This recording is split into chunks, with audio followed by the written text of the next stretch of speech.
कल एकादशी है। कल क्या है? एकादशी। और कौन सी एकादशी है? भीमसेनी एकादशी, जिसे निर्जला एकादशी भी कहते हैं। आप साल भर कोई एकादशी ना कर पाए तो कल वाली एकादशी कर लो, मतलब भीमसेनी एकादशी कर लेने से साल भर की एकादशी करने का फल प्राप्त हो जाता है। भीम भैया एकादशी नहीं करते थे, तो भीम भैया ने कहा क्या हम एकादशी नहीं करते तो क्या हम एकादशी का फल नहीं मिलेगा? भगवान ने कहा कैसे मिलेगा, आप तो करते ही नहीं, करिए किया करो। बोले कैसे करें, हमें भूख ज्यादा लगती है। तब भगवान ने कहा कोई बात नहीं, आपको भूख ज्यादा लगती है तो आप ये निर्जला एकादशी कर लो।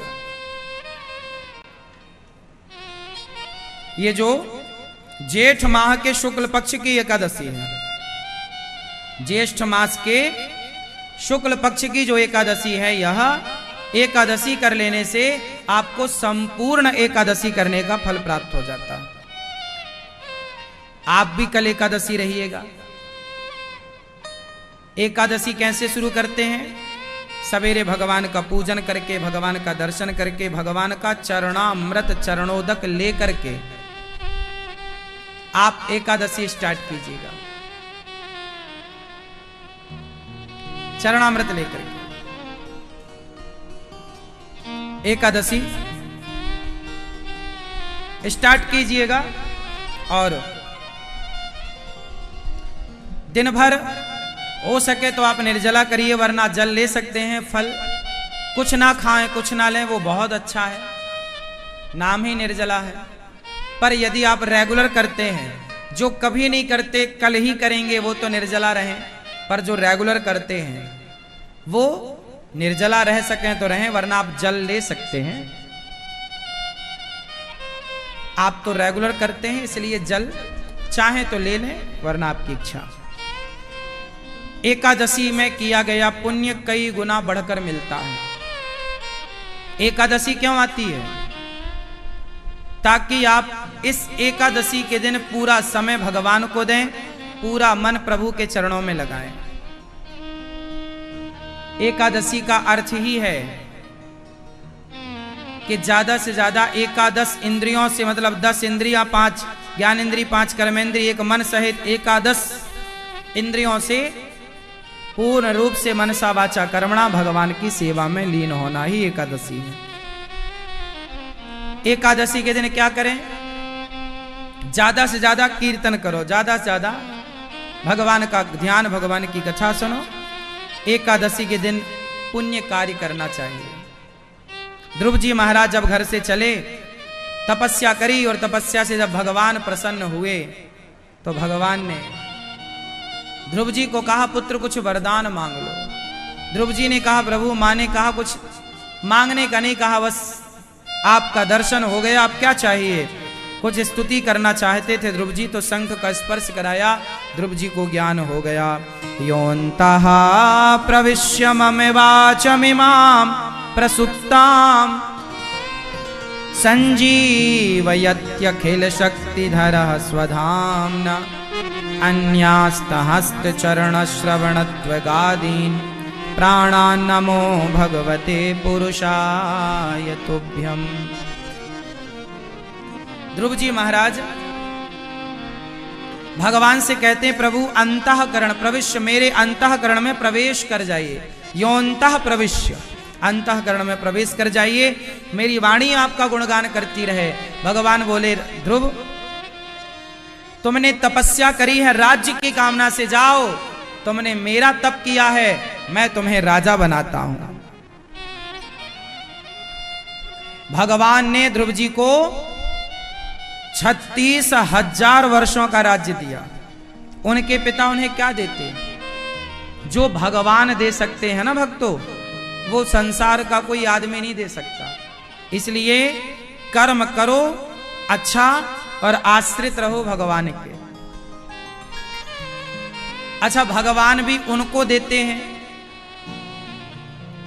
जो ऐसी विचारधारा के होते हैं। कैसी? एक विचार का मैं आपसे चर्चा कर लूं, ध्यान से सुनिएगा।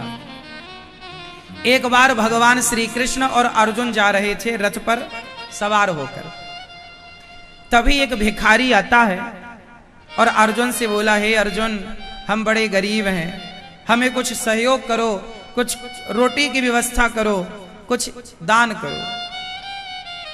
अर्जुन ने कहा, अच्छा आप भीख मांगने आए, मेरे दरवाजे से कोई भिखारी खाली नहीं जाता, ये लो। सोने से भरी पोटरी, सोने से भरी थैली अर्जुन ने उस भिखारी को पकड़ाई, ये सोना ले जाओ। अब जब उसने, भिखारी ने इतना सारा सोना पाया, उसकी तो बुद्धि गदगद हो गई, उसकी पूरा नाचने लग गया, मैं तो धनवान बन गया, अब तो बंगला बनाऊंगा, ये करूंगा वो। तब तक चोर आते हैं और थैली लेकर के भाग जाते हैं, उसका सारा धन चोरी। अब वो भिखारी फिर जस का तस, गरीब था, गरीब रह गया। अब क्या हुआ कि पुनः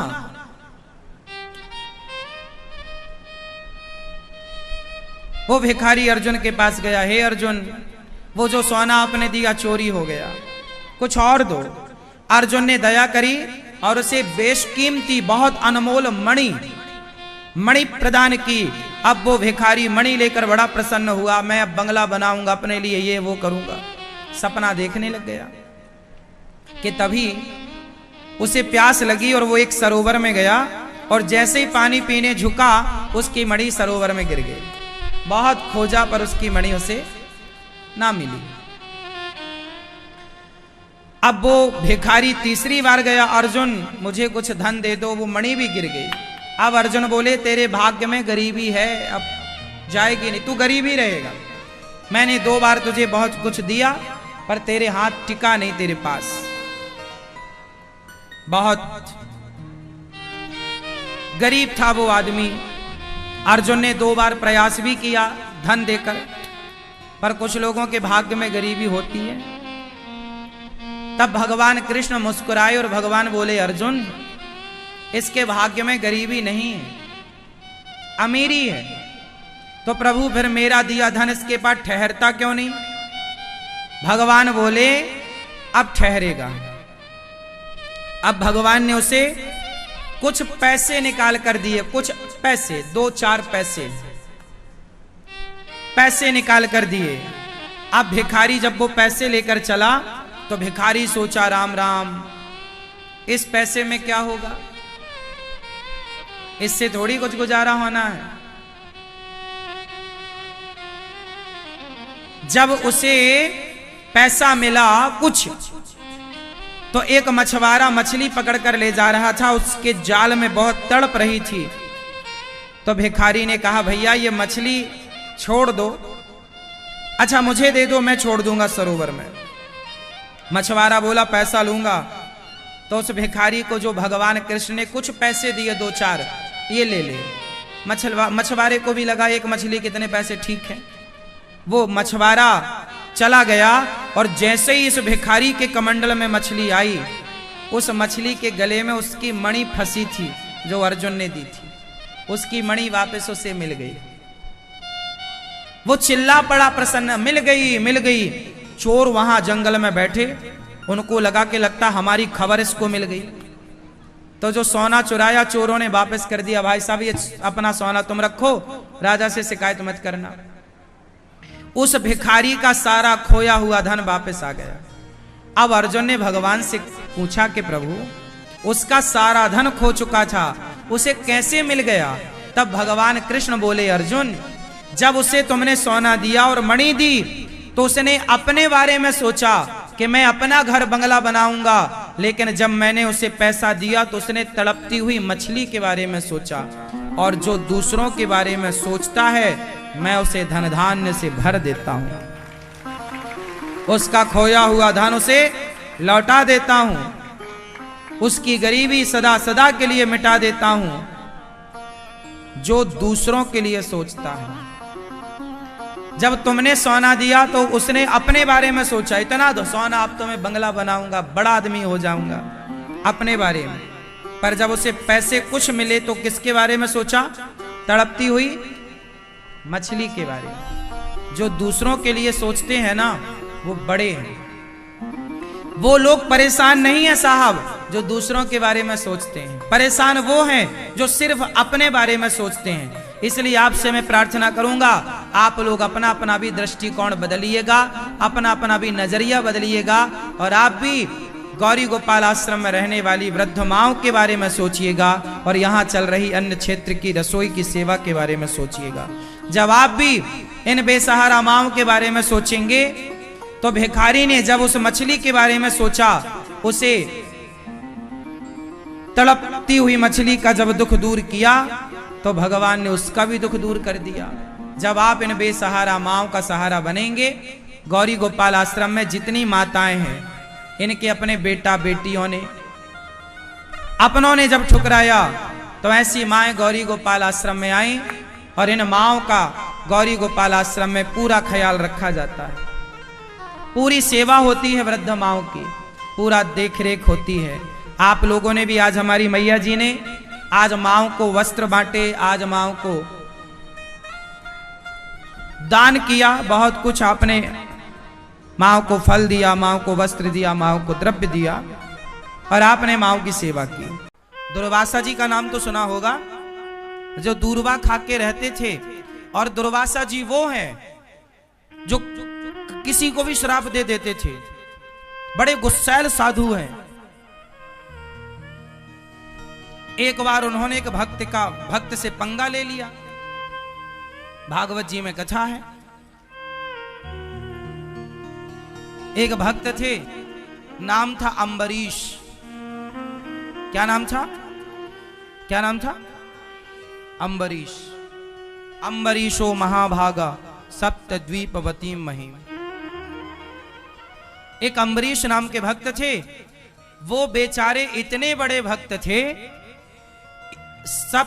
सप्तद्वीपवती महिम, 7वां द्वीप के संपूर्ण विश्व के राजा थे अम्बरीश, लेकिन बहुत बड़े भक्त थे। अपने हाथ से गेहूं पीसते थे चक्की से, अपने हाथ से रोटी बनाते थे, अपने हाथ से भगवान को भोग लगाते थे, और भगवान के पूजा के बर्तन अपने हाथ से साफ करते थे।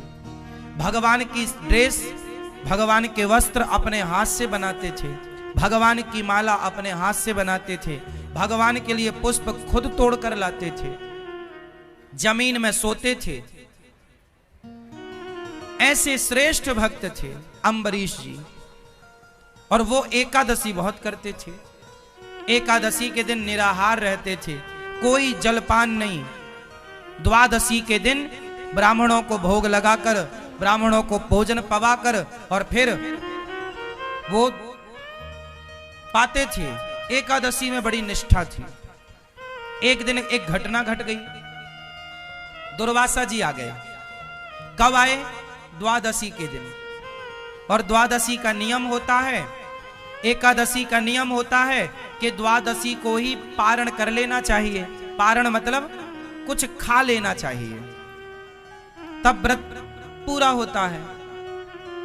क्या पाना चाहिए? कभी जगन्नाथ जी जाया करो, तो जगन्नाथ जी में वहां सूखा चावल मिलता है प्रसाद में, गुलाबी कलर के कपड़े में लिपटा हुआ मिलता है वहां, 10 रुपए 20 रुपए में। वो जगन्नाथ जी का प्रसाद वहां के भक्त ना सुखा लेते हैं। भात होता है ना, भात चावल सुखा लेते हैं, फिर उसको 10 रुपए 20 रुपए में प्रसादी बिकता है, वो ले आया करो। और जब भी एकादशी आया करे तो जगन्नाथ जी का वही चावल के प्रसाद से द्वादशी को व्रत पूरा किया करो। द्वादशी को, एकादशी को चावल नहीं खाना चाहिए, पर द्वादशी को चावल जरूर खाना चाहिए। और कौन सा चावल?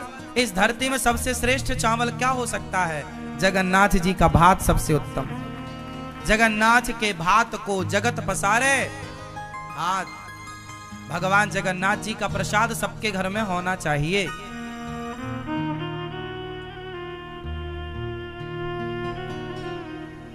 हम तो कहते हैं जगन्नाथ जी का प्रसाद अपने घर में ले आओ और 2-2 दाने रोज खाया करो प्रसाद जगन्नाथ जी। मिलता है ना। आप में से कितने लोग जानते हैं सूखा चावल मिलता जगन्नाथ जी में? हाँ, कभी जाओ तो जगन्नाथ जी से ढेर सारा प्रसाद ले आना, चावल सूखा हुआ। बनाते हैं ना चावल, फिर उसे सुखा लेते हैं धूप में, फिर वो बिकता है। तो दुर्वासा जी द्वादशी के दिन आए। उस समय अम्बरीश ब्राह्मणों को भोजन करा रहे थे और त्रयोदशी लगने वाली थी, मतलब तिथि बदलने वाली थी। अब तिथि बदलने के पहले आपको पारण करना पड़ता है। अब दुर्वासा जी आए तो अम्बरीश जी ने कहा महाराज आप भी पाओ। बोले मैं नहा के आता हूं। तो वो नहाने में जरा लेट हो गए दुर्वासा जी। तो अम्बरीश की तिथि निकली जा रही थी।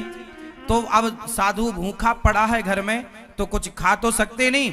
तो उन्होंने भगवान का चरणामृत पीकर अपने व्रत को पारण कर लिया। व्रत का पारण किससे कर लिया? अम्बरीश जी ने चरणामृत पीकर।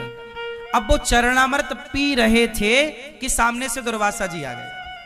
अब दुर्वासा जी बड़े गुस्से आदमी, संत क्यों मुझे खिलाए बिना खा गया? जानता नहीं मैं कौन हूं? मैं तुझे, तू बड़ा भक्त बन रहा है, मैं आज तुझे दंडित करूंगा। तूने एक साधु का अपमान किया है, तू जानता नहीं मैं कौन हूं, तूने मुझे खिलाए बिना खा लिया। और दुर्वासा जी से सारा जग डरता था कि बहुत खतरनाक बाबा है। आज बाबा जी का पंगा पड़ गया अम्बरीश जी से। लेकिन अम्बरीश जी तो हाथ जोड़े खड़े हैं, हे महाराज यदि अपराध बना है तो मुझे दंड दीजिए। और अम्बरीश ऐसे भक्त थे कि जब वो अपने हाथ से गेहूं पीसा करते थे तो बगल में भगवान बैठकर उनको हवा किया करते थे अपने पीतांबर से, ऐसे ऐसे। भगवान स्वयं उनके प्रेम में बिक चुके थे। भगवान स्वयं उनके प्रेम में बिक चुके थे। जब जब अम्बरीश भगवान की सेवा करते तो भगवान स्वयं उनकी सेवा करते।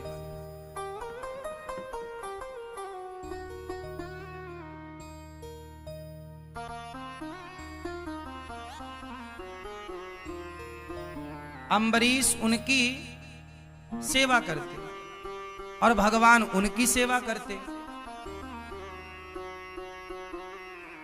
अब भगवान ने अपना सुदर्शन नियुक्त कर दिया था। सुदर्शन नियुक्त कर दिया कि तुम पर कोई संकट आएगा तो मेरा सुदर्शन तैयार रहेगा। अब दुर्वासा जी को गुस्सा आई कि तुमने मुझे खिलाए बिना खा लिया, तो एक बाल उखाड़ा अपना दुर्वासा जी ने और पटक दिया। और जब पटका तो उस बाल को पटकने से एक राक्षसी पैदा हो गई, नाम था कृत्या। उस कृत्या ने अम्बरीश को नुकसान पहुंचाने के लिए, खाने के लिए दौड़ी। और जैसे ही दौड़ी तो भगवान का सुदर्शन चक्र नियुक्त था, जाकर कृत्या को भस्म कर दिया। और सुदर्शन साक्षात भगवान है, इसलिए भागवत जी में देखो आगे सबसे क्या रखा है, यह सुदर्शन। इसलिए हम कहते हैं कि अपने घर में द्वार के ऊपर भगवान सुदर्शन को लगाइए। ये देखो सुदर्शन चक्र, ये बीच में तिलक, ये बीच में शंख, ये सुदर्शन, ये भक्तों के परम रक्षक हैं। भक्तों को जो नुकसान पहुंचाता है सुदर्शन चक्र एक्टिव हो जाते हैं। अम्बरीश को नुकसान पहुंचाना चाहा, सुदर्शन भगवान एक्टिव हो गए, कृत्या को भस्म की। और दुर्वासा जी को मारने सुदर्शन भगवान दौड़े। अब छोड़ूंगा नहीं बाबा, बहुत बड़ा बाबा बनता है, मेरे भक्त को नुकसान पहुंचा रहा। अब दुर्वासा जी भागे, हे ब्रह्मा बचाओ, ब्रह्मा बचाओ। ब्रह्मा ने देखा कौन आया, दुर्वासा क्या हुआ? बोले ये सुदर्शन चक्र लगा है पीछे। ब्रह्मा जी बोले निकलो मेरे घर से, हमारी ठिकाना नहीं है सुदर्शन से, तो निकलो। शंकर जी के पास गए, हे प्रभु बचाओ। शंकर जी बोले बाहर जाओ, अभी कोई गुंजाइश नहीं है, जिनका चक्र है उनके पास जाओ। अब गए भगवान नारायण के, हे प्रभु पाहि माम पाहि माम, हे प्रभु क्षमा क्षमा। भगवान बोले क्या हुआ? महाराज हम तो आपके भक्त हैं, पता नहीं क्या अपराध हुआ, ये सुदर्शन हमें मारे डाल रहा, जलाए जा रहा है, गर्दन काट देगा। भगवान बोले कि आपने किसका अपराध किया है?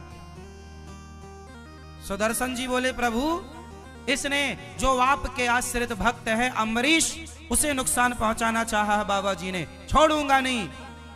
अब भगवान बोले, तो फिर मैं भी सेवा नहीं कर पाऊंगा आपकी इस बार। अब दुर्वासा जी घबराए कि जब भगवान नहीं बचा रहे हैं तो अब कौन बचाएगा। अब दुर्वासा जी घबराए, चरणों में गिर पड़े, प्रभु आप बताओ मैं क्या करूं। भगवान बोले, जिसका अपराध किया है उस भक्त से जाकर क्षमा मांगो, वो क्षमा कर देंगे तो ये चक्र शांत हो जाएगा। तब दुर्वासा जी दौड़े दौड़े अम्बरीश जी के, तब तक दुर्वासा जी के शरीर जलने लगा, मूंछों के बाल भी कुछ जल गए। दौड़े दौड़े अम्बरीश जी के चरणों में गए।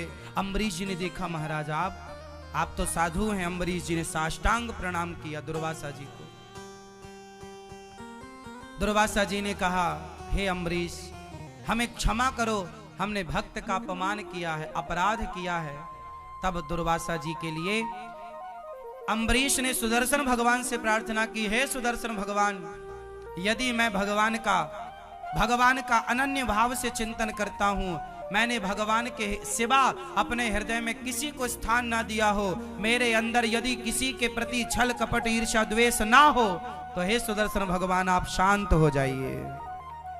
सुदर्शन भगवान शांत हो गए और दुर्वासा जी की रक्षा हुई। तब से दुर्वासा जी को समझ में आया कि भक्तों से पंगा लेने का नहीं, भगवान से पंगा लोगे चलेगा, पर भक्तों से जो आप लोग साधुओं का अपमान करते रहते हो ना, अरे वो बाबा जी तो पाखंडी हैं, अरे वो तो ऐसे हैं ना, सच्ची बताओ तुम कितना जानते हो? सुनी सुनाई बातें क्यों? और हमें क्या करना कि कोई कैसा है? भगवान है ना न्याय करने के लिए।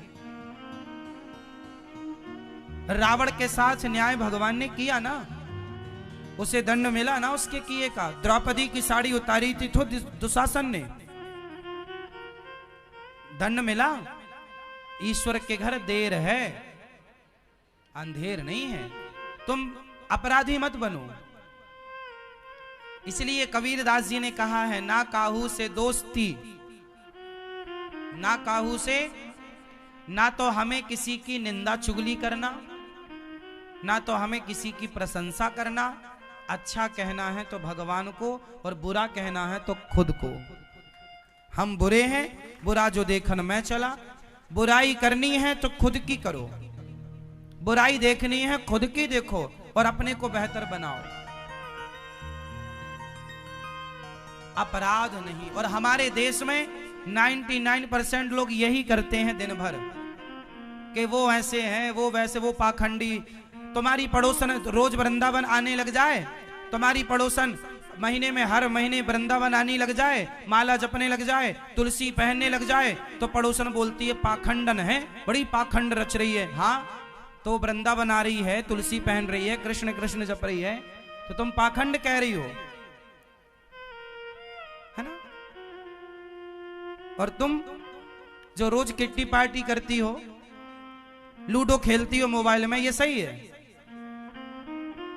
तुम कौन होते हो किसी को पाखंडी कहने वाले?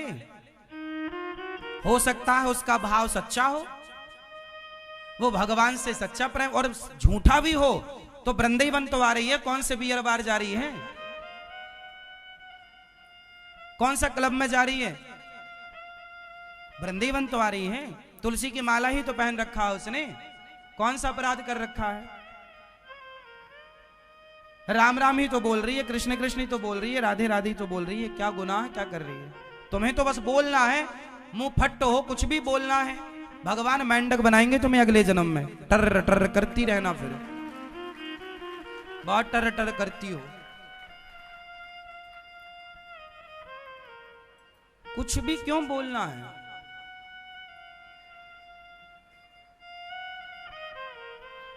तुम शराबी को कभी ये नहीं कहते कि ये पाखंडी है, शराबी को कभी तुम शराबी नहीं कहते, शराबी की तुम बुराई नहीं करते, पर तुम्हारे पड़ोस में 4 लोग शराबी हैं और तुम्हारे पड़ोस की 4 स्त्रियां हैं, 4 लड़कियां हैं जो रोज रात को शराब पीने के लिए वहां जाती हैं क्लबों में। तो तुमने उनके लिए नहीं बोला कि ये पाखंड है, ये कहां तुम क्लबों में जाके शराब पी रही हो रात रात, पूरी रात नाचती है लड़की और लड़के, लोग उन्हें कुछ नहीं कहते, पर कोई एक भजन करने लग जाए तो सारा गांव सारा समाज उसे पाखंडी कहने लग जाता, तुम बड़े पाखंडी हो। अब बताओ भाई, जमाना कितना उल्टा हो गया है। जो खुलेआम गलत कर रहा है उस गलत को कोई गलत नहीं कह रहा है, पर कोई सही करे तो सही को लोग गलत कहते हैं। अब ये कलयुग ही नहीं तो क्या है, अंधे हो, धृतराष्ट्र हो, फिर तुम गांधारी हो, पट्टी बंधी है आंखों में जो तुम सही और गलत को पहचान नहीं पा रहे हो। कोई मांस ना खाए तो मांस खाने वाले लोग उस पर चढ़ाई कर देते, अरे तुम गलत हो, सारे लोग खा रहे हैं मांस, तुम क्यों नहीं खाती हो। यदि परिवार में सारे लोग मांसाहारी हैं और कोई लड़की मांस छोड़ दे, कोई लड़का मांस छोड़ दे, तो घर वाले टूट पड़ते, अरे तुम क्यों नहीं खा रही हो। मतलब भैया हम नहीं खा रहे हैं, गलत है ये किसी की हत्या करना। तो वो लोग क्या कहते, नहीं तुम गलत हो, जो खा रहे हैं वो अपने आप को सही साबित करते, नहीं जी तुम गलत हो। क्यों, वो क्यों सही कह रहे हैं, क्योंकि उनके खिलाफ कोई चला गया सही राह पर। वो क्या चाहते हैं कि हम गलत हैं तो तुम भी रहो। चोर चोर मौसेरे भाई, तुम सही क्यों चली गई। दिक्कत लोगों को गलत आदमी से नहीं है, गलत स्त्रियों से दिक्कत नहीं है, भले लोगों से समाज को दिक्कत है। ये बात सही है या गलत है।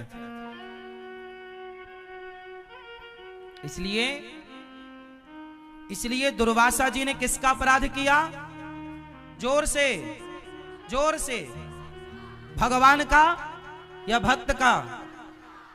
तो आप लोग भी, यदि कोई वृंदावन से जुड़ी स्त्री है, कोई वृंदावन से जुड़ा पुरुष है, और यदि वो वृंदावन के प्रति श्रद्धा रखता है, भगवान कृष्ण राधा रानी के प्रति श्रद्धा रखता है, और यदि आपने उसे पाखंडी कह दिया तो तुम्हारे सारे पुण्य उसके पास आ जाएंगे और उसके सारे पाप ट्रांसफर कर देंगे कि तू पाप भोग भैया।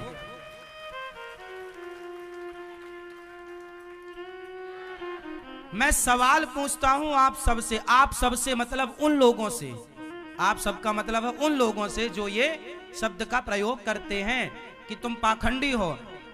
भाई क्या पाखंड है। कोई साधु संत बाल बढ़ा लेते हैं, कपड़ा पहन लेते हैं भगवा, तो लोग कहते पाखंडी बाबा है। अरे भाई भले पाखंड से ही सही वो राम राम तो जप रहा है। दुर्वासा जी का अभिमान समाप्त हुआ और आज से आपके एक बहुत बड़ी सबक क्या मिली, कथा से क्या सीखा आपने आज।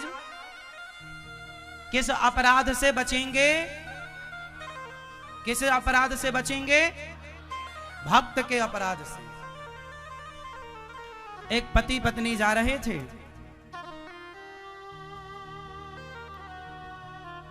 तो एक साधु पीछे से आया, बारिश का समय था, सड़क के गड्ढों में पानी भरा था, तो समझ में आता नहीं है कि यहाँ गड्ढा है कि यहाँ समतल है, लेवल है।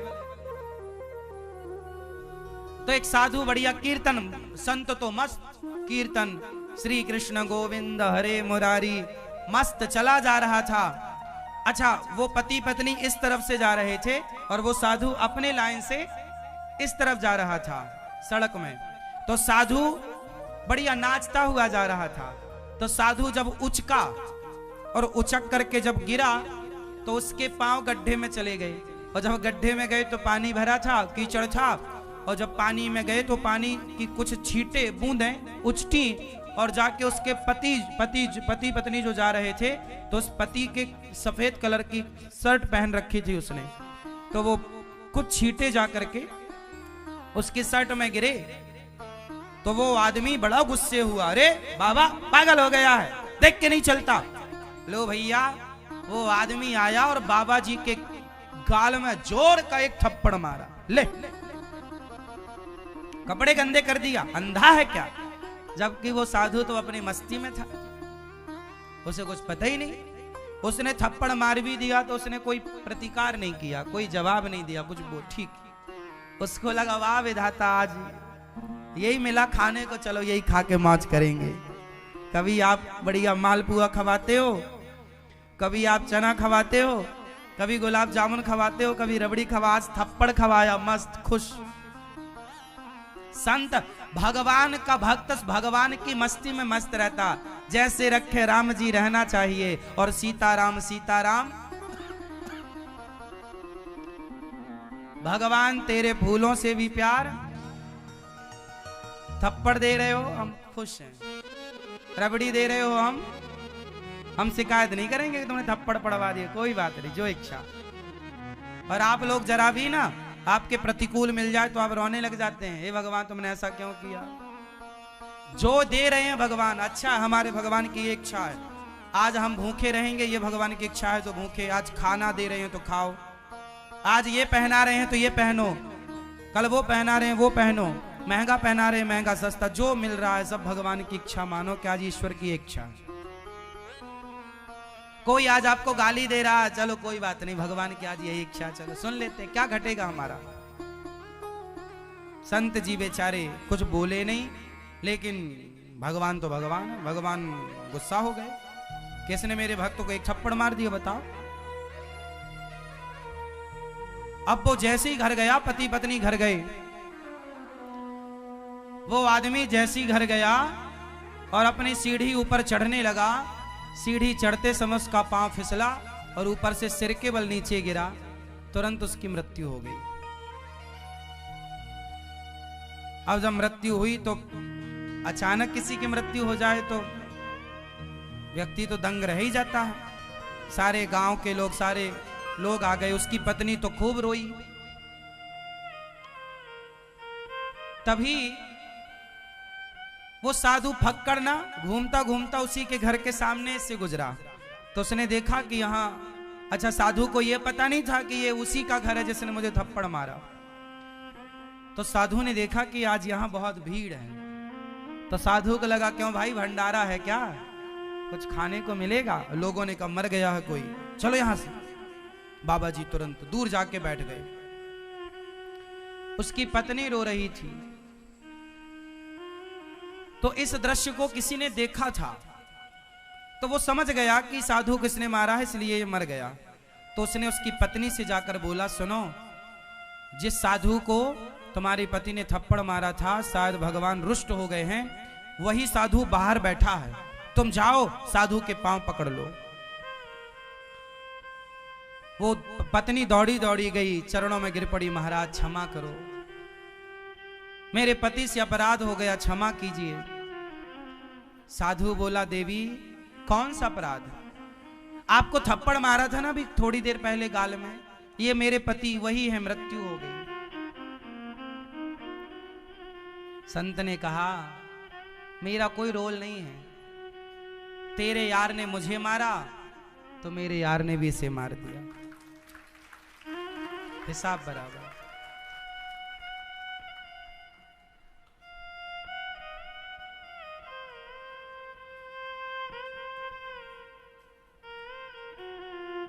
भगवान, मैं कुछ नहीं कर सकता, मैं थोड़ी भगवान हूं, मैं तो भगवान का दास हूं। ये ईश्वर का विधान है। उसने थप्पड़ मारा तो मैं दुखी नहीं हुआ, और ये मर गया उसका दंड पाकर तो मैं खुश नहीं हूं।